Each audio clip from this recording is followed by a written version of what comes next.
먼저 우리가 함께 다 같이 자리에서 일어나 우리 먼저 오늘 주신 말씀을 함께 읽도록 하겠습니다.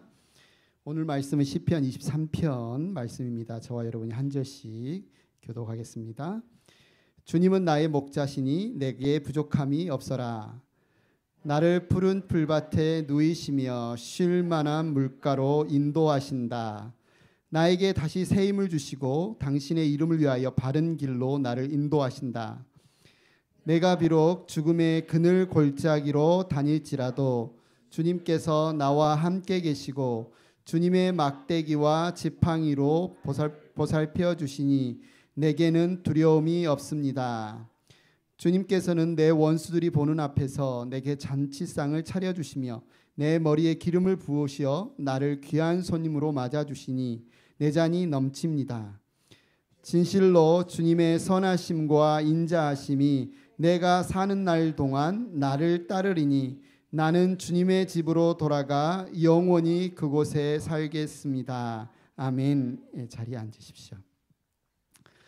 우리가 시편과 함께 떠나는 여름 여행이라는 주제로 우리 6월 한 달 동안 시편을 쭉 함께 읽어봤고, 아마 여러분도 가장 좋아하는 시편 중에 하나가 시편 23편이 아닌가 생각합니다.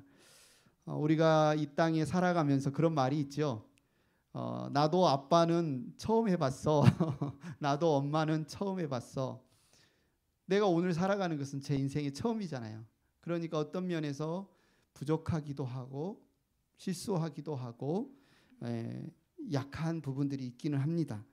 그래서 우리가 이 땅에 태어나서, 제가 오늘 태어난 날입니다. 태어나서 이 땅을 살아갈 때 여행 같아요. 그래서 베드로 전서에 보면 우리의 삶을 나그네 인생이다. 이 땅에 살아가는 나그네 인생이다라고 이야기를 합니다. 우리가 나그네로 이 땅을 살아가면서 때때로 우리가 부족함을 느낍니다. 경험이 부족해요. 오늘 내가 이거 어떻게 해야 되지? 무엇을 해야 되지? 도무지 이 문제를 어떻게 풀어야 될지 모르는 그런 상황에 막닥뜨리기도 해요. 잠이 부족해요. 좀 잠 좀 푹 잤으면 좋겠다. 잠 좀 실컷 잤으면 좋겠다. 이 잠의 부족함을 느껴요. 또 사랑이 부족해요. 나는 사랑받고 싶은데 사람들은 왜 나를 있는 모습 그대로 내 존재 자체로 사랑해주지 않는 걸까? 이런 것이 부족할 뿐만 아니라 때때로 내게 뭐가 부족한 것 같은데 뭐가 부족한지 자체를 잘 모르겠는 게 있어요.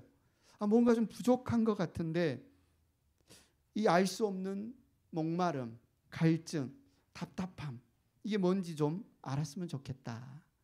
그래서 내 안에 있는 이 부족함, 목마름을 채우기 위해 사람들이 일단 뭐예요? 내가 하고 싶은 것, 사고 싶은 것, 살 수 있는 돈을 벌기 위해서. 그 목적이 뭡니까? 돈 많이 쌓아둬 봐야 뭐 이렇게 다른 의미가 없잖아요. 그것을 통해서 내 부족함을 채우고 싶은 그런 마음 때문에 그러죠. 어떤 분이 운동을 좀 해야 되겠다. 운동을 좀 해야 되겠다 해서 요즘 한국에 러닝이 유행이랍니다. 달리기를 시작했어요. 처음에 달리기를 할 때는 집에 있는 운동화, 내 운동화, 신도 운동화 신고 달렸는데 내가 달리기를 한다는 이야기를 듣고 어떤 분들이 러닝화를 하나 선물을 해줬어요. 러닝화를 신고 뛰어보니까 차원이 다른 거예요. 내 집에서 신던 운동화와는 비교할 수 없을 정도 너무너무 좋은 거예요. 이야, 역시 러닝화 진짜 좋구나. 너무 감사하는 마음, 기쁜 마음이 들었어요. 그런데 우연찮게 이 사람이 나이키 매장에 방문하게 됩니다. 나이키 매장에 방문해서 둘러보다가 러닝화들을 둘러보게 됐는데 내 러닝화보다 훨씬 더 좋은 러닝화들이 어마어마하게 많다는 사실을 보게 돼요. 그러면서부터 이분 마음에 어떤 마음이 들어요? 그 전에 좋았던 내 러닝화는 다 더 좋아 보이는 러닝화에 비해서 비교해 보니까 어떤 마음이 듭니까? 불만족스러운 거예요. 마음이 갑자기 기분이 안 좋아지는 거예요. 우리가 우리 안에 있는 부족하다는 느낌, 불만족, 이게 과연 물질의 풍요만으로 채워질 수 있을까? 나의 부족함이 채워질 수 있을까? 채워지지 않는다는 거죠. 그러면 이 부족함을 어떻게 우리가 채울 수 있을까요? 내가 부족함이 없는 참 만족을 누리는 삶을 어떻게 살아갈 수 있을까요? 아마 여러분은 안 보셨을 것 같은 젊은 분들은 대개 2022년에 인기 있었던 한국 드라마가 하나 있습니다. 제목이 특이합니다. 나의 해방일지. 무슨 드라마 제목이 나의 해방일지야? 일상의 굉장히 답답함, 가족들이 같이 모여 살긴 하지만 가족 간의 거리감, 그리고 그 내 안에 뭔가 부족하고 채워지지 않은 벗어나고 싶은 어떤 그런 갈망, 이런 부분들을 섬세하게 그린 드라마라고 이렇게 알려졌는데요. 이 드라마에 나오는 미정이라고 하는 둘째 딸인가요? 이 딸내미가 하는 대사가 이런 대사가 있습니다. 어려서 교회 다닐 때 기도 제목을 적어내는 게 있었는데 애들이 쓴 거 보면 나는 이런 생각이 들었어. 왜 이런 걸 기도하지? 그들이 어떤 걸 기도했냐면 성적, 원하는 학교, 교우 관계, 고작 이런 걸 구한다고? 신인데? 그분은 신인데 신한테 고작 이런 걸 구한다고? 난 궁금한 건 단 하나밖에 없었어. 난 뭐예요? 난 여기 왜 있어요? 이 사람이 91년생인데 1991년 이전에는 존재하지 않았고 앞으로 50년 후면 난 존재하지 않을 건데, 그런데 나는 왜 이전에도 존재했었던 것 같고 앞으로도 영원히 존재할 것 같은 이 느낌이 들죠. 그런데 그 느낌이 들면서도 나는 언제나 늘 어떤 한 곳에 안착한 것 같지 않은, 이불 속에서조차 나는 왜 불안하죠? 사람들 속에서도 불안하고, 주변 사람들은 다, 딴 애들은 해맑게 웃는데 난 왜 웃지 못하죠? 난 왜 늘 슬플까? 내 가슴은 왜 뛸까? 왜 난 다 재미가 없을까? 왜 사람들이 다 허수아비처럼 느껴질까? 사람들은 자기가 뭔지 모르는 것을 위해 살아가는, 연기하면서 사는 허수아비 같다. 잘 산다고 하는 사람들, 건강하게 산다고 하는 사람들, 어쩌면 이렇게 사는 것이 맞아라고 더 이상 질문을 하지 않기로 합의한 사람들인 것 같다. 인생은 이런 거야 라고 말하는 거짓말에 합의한 사람들. 난 합의하지 않아. 죽어서 가는 천국 따위는 필요 없어. 살아서 천국을 볼 거야. 마지막 대사가 좀 너무 도발적이죠. 우리는 죽어서 천국 가고 싶은데, 이 극 중에 미정이란 이 역할의 이 사람은 살아서 천국을 보고 싶다. 현재 내 삶에서 해방을, 현재 내 삶에서 구원을. 그런데 이 대사가 굉장히 도발적이지만 굉장히 성경적이에요. 왜냐하면 예수님이 뭐라고 말씀하셨냐면, 예수님의 메시지와 이 미정이라는 이 사람이 구하는, 어쩌면 바라는 바가 일맥상통할 면이 있어요. 예수님은 천국이란 죽어서만 가는 곳이 아니라 천국은 바로 너희가 사는 이 세상에 있다. 누가복음 17장 21절에 이렇게 이야기하죠. 또 보아라, 여기 있다 또는 저기에 있다 하고 말할 수 없다. 보아라, 하나님 나라는 너희 가운데 있다. 보아라, 하나님 나라는 너희 가운데 있다. 이 대사의 핵심, 난 지금 천국을 경험하고 싶어요. 나중에 죽어서가 아니라 나는 오늘 지금 천국을, 해방을, 구원을 체험하고 싶다. 이것이 바로 하나님 나라의 시작이에요. 이 미정은 하나님 나라를 지금 구하고 있는 거예요. 내 인생에 하나님의 나라가 시작되었으면 좋겠다. 우리가 읽었던 시편 23편이 바로 우리를 그 해방, 그 구원, 그 나라로 초대하고 있습니다. 다윗은 이렇게 고백해요. 주님은 나의 목자시니 나는 부족함이 없어라.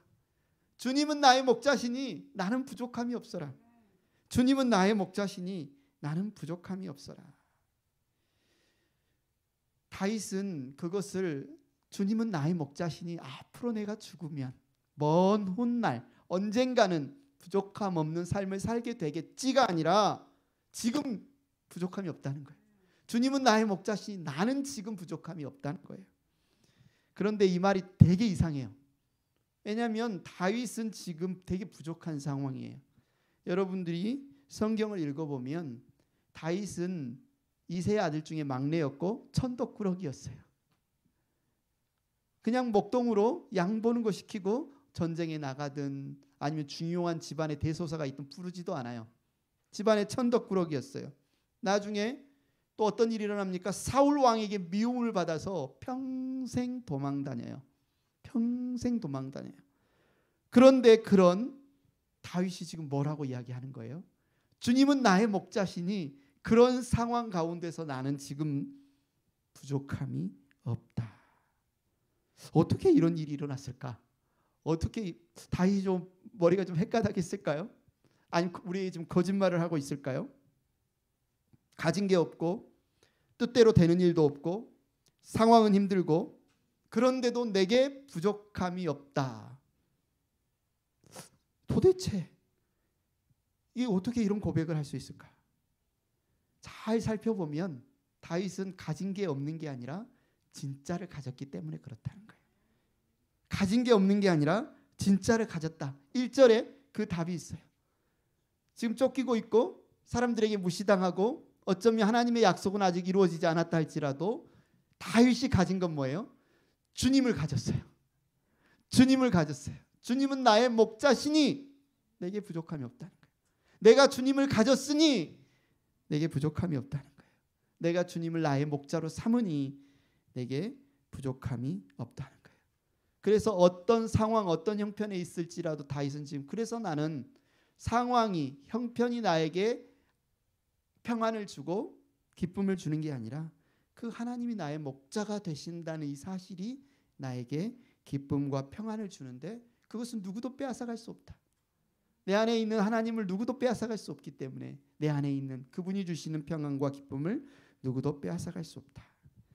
우리의 목자가 되신 하나님이 어떤 분이시라고 다윗이 이야기해요. 2절 3절에 보니까 가장 좋은 길로 인도한대요.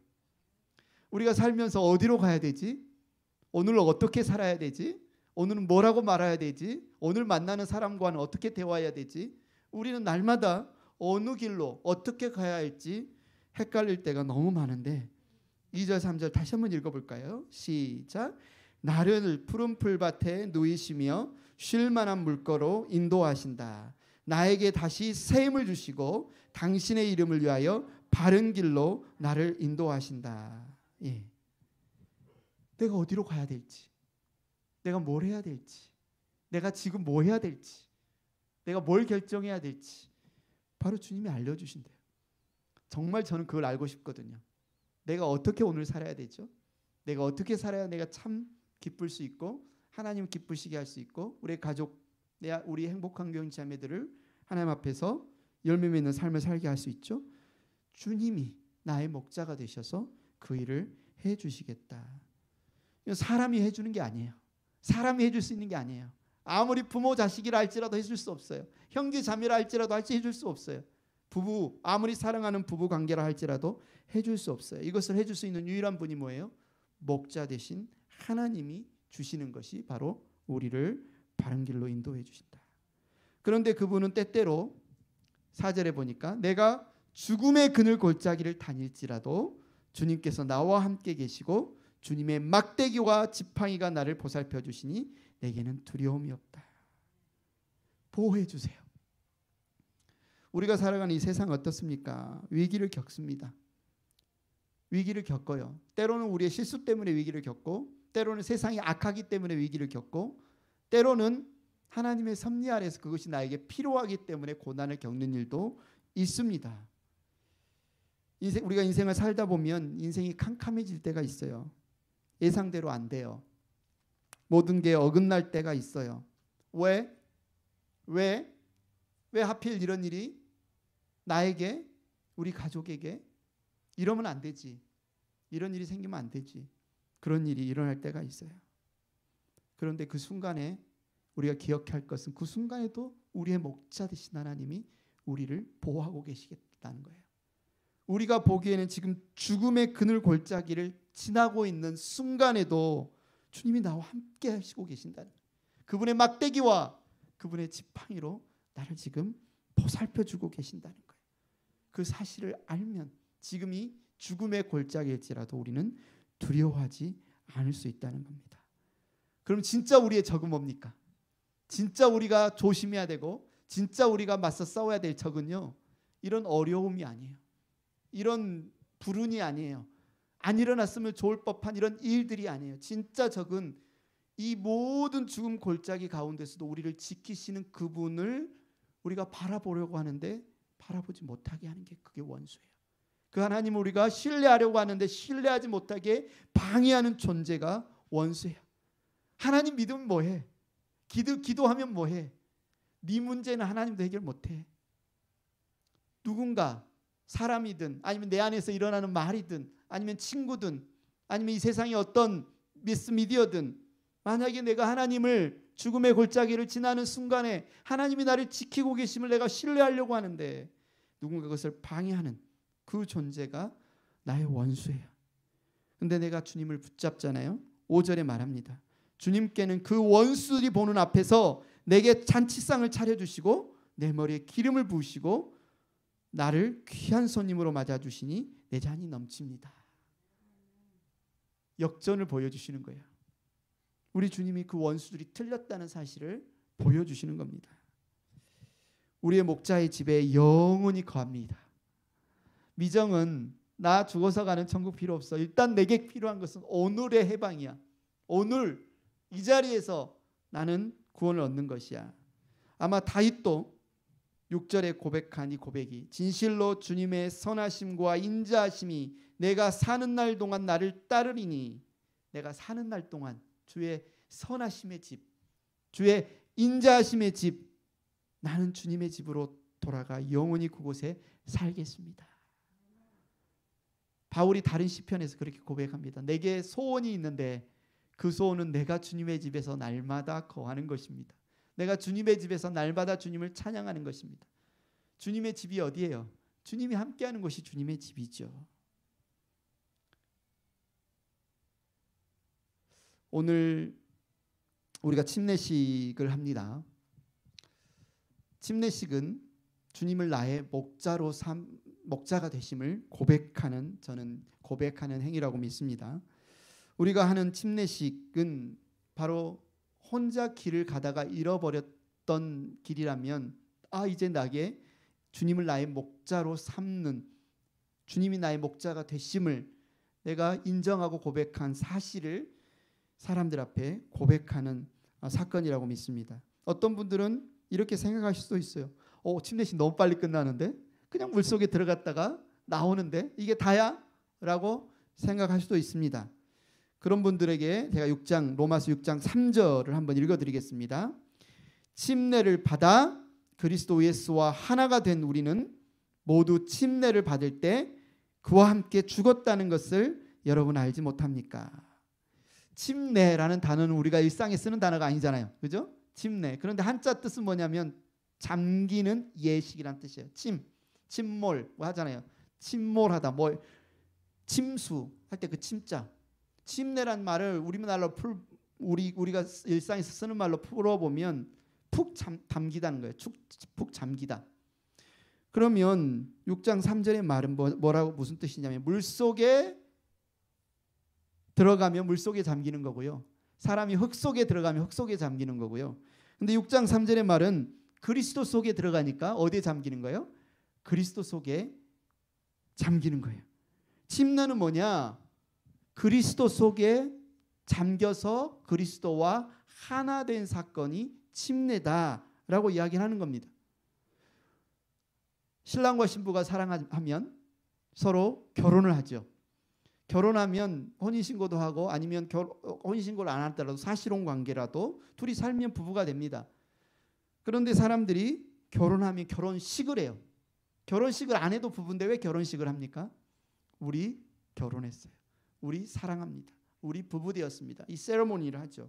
마찬가지로 침례식도 예수 그리스도 안에 잠겨서 나는 이제 예수 그리스도와 하나가 되었습니다라는 사실을 고백하는 예식이에요. 그래서 침례는 4절에 보니까요. 예수와 안에 잠겼다는 것은 예수와 함께 예수님이 죽을 때 나도 죽었다는 뜻이다. 4절 A에 말하죠. 그러므로 우리는 침례를 통하여 그의 죽으심과 연합함으로써 그와 함께 묻혔던 것입니다. 이 사건을 상징하는 구약 성경에 나오는 사건이 있어요. 이스라엘 백성이 이집트에서 노예 생활을 합니다. 그전엔 노예가 아니었는데 바로가 노예를 시켜요. 이집트에 살면 이제 대대손손 노예로 살아야 돼요. 그런데 하나님이 모세를 보내서 그들을 이집트에서 끄집어내고 너희는 이제 더 이상 신분이 이집트의 노예가 아니야. 너희는 나의 백성이고 자유인이야 라는 사실을 하나의 세레모니를 하는데 그게 뭐냐면 홍해 바다를 지나서 건너가게 합니다. 비록 물에 빠져서 수영하거나 잠궈지진 않았지만 사도 바울은 구약의 이스라엘 백성이 홍해 바다를 건널 사건을 너희가 예전에는 이집트의 노예라는 신분이었지만 이제는 하나님의 부르심을 받아서 하나님의 백성이 된 사건, 침례받은 사건이라고 홍해를 건넌 사건을 이야기를 합니다. 한마디로 우리가 그리스도께 담궈졌다, 침례받았다는 것은 나는 이제 옛사람은 죽었습니다. 나의 옛 신분은, 노예 신분은 이제 죽었습니다. 여러분을 괴롭히는 넌 죄인이야, 너는 악해, 너는 네 잘못 때문에 심판을 받아 죽을 수밖에 없어라고 하는 모든 죄의 정죄, 심판으로부터 우리는 자유롭게 되었다. 그 모든 죄는 예수님과 함께 죽었어. 이게 침례입니다. 그리고 침례는 새 생명 가운데 다시 살아났다. 4절에 말하죠. 그것은 그리스도께서 아버지의 영광으로 말미암아 죽은 사람들 가운데서 살아나신 것과 같이 우리도 또한 새 생명 안에서 살아가기 위함이다. 침례는요 생일과 같아요. 생일. 예, 다시 태어난 생일. 예수님 안에서 다시 태어나는 거예요. 성령으로 다시 태어나는 거예요. 예수님 안에 침례 받았다는 것은, 예수님 안에 들어갔다는 것은 성령으로 거듭난 사건을 예수님 안에 침례 받았다. 성령으로 침례 받았다. 그래서 성령으로 침례 받고 예수님 안에 들어간 사람만이 진짜 나는 누구지? 진짜 나는 이 땅에서 어떻게 살아야 되지? 나의 인생이란 여정을 어떻게 사는 게 맞지? 그 의미를 알 수 있어요. 우리 오늘 김유미 성도님 침례식을 했는데 여러분 아마 제가 단톡방에 올려드려서 이미 간증문을 읽어보신 분들이 있을 겁니다. 김유미 성도님은요 어렸을 때 친구를 따라서 교회를 처음 나갔다고 해요. 그런데 부모님들이 미신을 믿고 신앙이 없었기 때문에 나가지 마라. 그럼 보통 아이들이 안 나갈 것 같죠. 근데 이분은 계속 나가요. 어떻게 나가요? 몰래 나가요. 그렇게 몰래 나가다가 중학교 됐을 때 또 친구를 만나서 노래를 너무 좋아했기 때문에 합창단을 들어갔는데 그 합창단이 크리스천 합창단이었어요. 그러니까 노래를 부르는데 그 노래가 뭡니까? 찬양이에요. 그때는 몰랐겠죠. 그 찬양이 의미하는 그 내용의 가사들을 몰랐겠죠. 그런데 그게 어느 순간 계속 이분에게 스며들어서 나는 하나님을 믿어. 나는 크리스찬이야. 이런 정체성을 갖고 살았다고 합니다. 30세쯤 되었을 때 김유미 성도님의 가정에 큰 변화가 있었는데 그 전까지 다 교회와 상관없이 살던 이 가정이 이모가 하나님을 만나고 나서 회심하고 나서 온 집안이 주님께 돌아오는 일이 일어납니다. 그런데 그런 어떤 교회와 멀어지지 않고 계속 교회를 다녔음에도 불구하고 이때까지 우리 김유미 성도님은 어쩌면 종교인처럼 살았다고 고백을 합니다. 그런데 IMF가 터져요. 여러분도 IMF의 어려움들을 겪으셨을 텐데 98년 IMF 외환위기로 인해 사업이 어려워지면서 힘든 시간을 겪었다고 해요. 저한테 이야기를 하셨는데 여러분도 나중에 들어보시면 얼마나 힘드셨는지 여러분도 짐작이 되실 거예요. 너무너무 힘든 시간을 겪으셨다고 해요. 그래서 백화점에서 이제 또 비즈니스를 하게 되었고 그런데 백화점은 주일마다 문을 열기 때문에 교회와 또 예배와 멀어지게 되고 그런데 그때 등록하고 다니지는 못하던 한 교회 그 집사님이 만나자고 연락을 하고 만났더니 얼마나 힘드냐고 위로를 하고 위로할 뿐만 아니라 지금 비즈니스 하는 거 도와주겠다 해서 옷도 판매하는 것도 도와주고 그러면서 계속 구역 모임에 나올 수 있도록 격려했다고 합니다.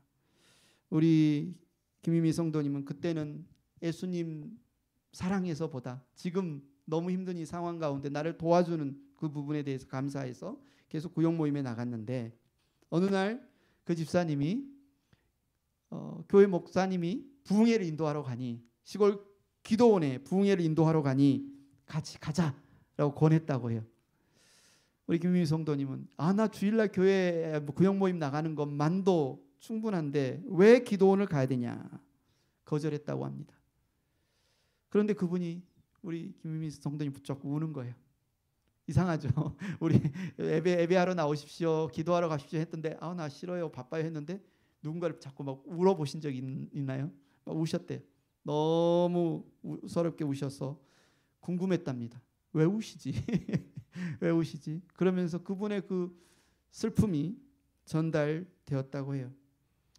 그런데도 부흥회가 시작되는 전날까지도 가야겠다. 마음이 결정이 안 되고 왔다 갔다 하는 순간 그 마음을 가야지 라는 마음을 주셔서 출발하기 바로 직전 부흥회에 참석하게 되고, 그런데 그렇게 결정해서 참석했던 부흥회가 우리 김은미 성도님의 인생을 바꾸는 시간이 되었다고 합니다. 지금까지 수많은 말씀을 들었지만 이때만큼 말씀이 들려지고 말씀이 믿어지는 그런 때가 없었다고 해요. 창세기 12장 1절 3절 말씀을 들었는데 그 말씀을 들으면서 그 말씀이 믿어지면서 내가 지금까지 살아왔던 것, 내가 지금까지 행해왔던 이 모든 것으로부터 이제 나는 하나님의 나라로 돌이켜야 될 시점이 됐구나. 이 사실이 믿어졌다고 해요. 깨달아졌다고 해요. 그리고 부흥의 3일 동안 하나님이 말씀을 통해서 한 단계 한 단계 한 단계 이끄시는 것을 경험했다고 합니다. 눈물이 너무 많이 나서 기진맥진할 정도로 눈물을 흘리면서 하나님이 내 인생의 주인이시다는 것이 믿어졌다고 고백했습니다. 그리고 그 부흥회에서 목사님의 말씀을 통해서 은혜를 받았을 뿐만 아니라 너무 또 큰 사랑을 받았던 게 뭐냐면 그 기도원은 한 성도님이 자기의 사비를 털어서 기도원을 운영하시고 그래서 몸이 지치고 영혼이 지치신 분들을 섬기기 위해서 하는 기도원이었는데 그분이 섬겨주시는 그 음식을 먹으면서 너무너무 사랑을 많이 느끼셨다고 해요. 그때 마음에서 우러나오는 마음이 하나님 저도 이렇게 누군가의 필요를 채우는 데 쓰임받고 싶습니다. 이렇게 기도했다고 해요. 근데 하나님이 그 기도를 너무 신실하게 들으셔서 이 일 이후에도 자신을 인도했던 그 교회 집사님과 계속 만나고 교제하고 기도하고 말씀을 들으면서 신앙이 자라갔는데 백화점에서 같이 일했던 한 동료가 생각이 나서 어떻게 지내는지 연락을 했더니 그분이 IMF 때문에 너무 힘들어서 우울증을 겪고 있더라는 거예요. 집 밖으로 두문불출하고 나오지 않고 집안에서 너무 힘들어서 우울증을 겪고 있더라는 거예요. 그래서 이분이 우리 김윤성님 계속 그분한테 연락하면서 알잖아 내 형편. 나도 너무 지금 힘들다. 나도 경제적으로 너무 힘들다. 그런 내가 주님을 만나니 주님 안에서 내가 기쁘다. 주님 안에서 내가 행복하다. 이 삶을 나눴대요. 지속적으로 이분을 위해 기도하고 복음을 전하고 결국 이분과 함께 이분이 교회로 나오게 되고 함께 교회에서 신앙생활했던 그 순간이 우리 김유미 성도님에게서 가장 행복했던 시간이었다. 우리 김유미 성도님이 저희 행복한 교회 나오면서 우리 다른 분들도 다 거쳤던 목적 이끄는 양육 101을 과정을 공부를 했습니다. 공부하는 중에 내가 중3 때 세례를 받았는데 그때는 세례가 무슨 의미인지도 모르고 미션 스쿨에 입학하기 위해서 내가 그냥 받은 거였다. 그런데 하나님이 성경 공부를 통해서 침례라는 것은 예수 그리스도 안으로 들어가는 것이고 예수와 연합하는 것이고 그것을 통해서 이 교회 가족의 일원이 되는 것이고 그 되었다는 사실을 드러내는 상징이 침례구나. 나 침례 받고 싶다. 그래서 행복한 교회 형제 자매들 앞에 공개적으로 내가 한 가족이 되었고 하나님의 백성이 되었다는 사실을 내가 침례를 통해 고백하고 싶다는 마음이 생긴다 해서 이렇게 침례를 받기로 자원하셨습니다. 그러면서 계속 기도하는 마음 가운데 내 노력이 아니라 하나님의 은혜를 부어주시기를 구합니다. 어머니가 나의 신앙을 위해서 정말 매일매일 쉬지 않고 기도함으로 오늘 김은미 성도님의 오늘의 삶이 주어졌는데 저 또한 어머니를 본받아 기도하는 어머니가 되고 싶습니다.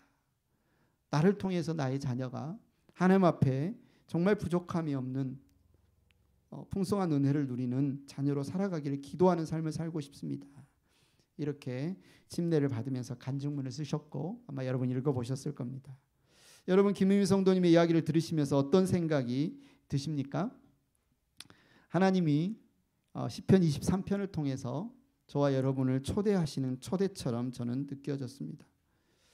우리가 살다 보면 뭔가 부족하다, 채워지지 않은 공허함 같은 것이 있잖아요. 뭔가 돈을 벌어도 아니면 내가 원하는 것을 손에 넣어도 아니면 어떤 사람들에게 인정을 받아도 이상하게 마음 가운데 허전하고 목마름들이 있잖아요.